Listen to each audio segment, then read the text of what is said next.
Hello, welcome to বাঁকুড়াবাসী। Bankura Sammilani medical থেকে নতুন এক ওয়াটার মেশিন ব্যবস্থা করা হয়েছে। কল আছে কিন্তু জল নেই, জানেন আপনারা? এটা হলো মাননীয় জেলা পরিষদ থেকে করা হয়েছে। এখানে 1 টাকায় 1 লিটার, 2 টাকায় 2 লিটার, 5 টাকায় 5 লিটার। কিন্তু এগুলো দেখানোর জন্য, এগুলো কাজের কাজ কিচ্ছু না।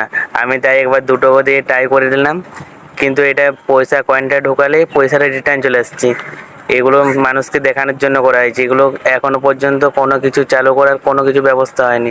আর মানুষদের জল আনার এতটাই কষ্ট, যারা যারা গোবিন্দনগর মেডিকেল কলেজে জানেন তারা অবশ্যই দেখে যাবেন এখানে জলের কতটাই অসুবিধা। এখানে জল সবাই খায় কোনখান থেকে আপনারা দেখাচ্ছি। এখান থেকে অনেকবার ট্রাই করছি কিন্তু জল আসে না। তারা এখান থেকে জল সংগ্রহ করে, দেখুন জলের কতটা কষ্ট।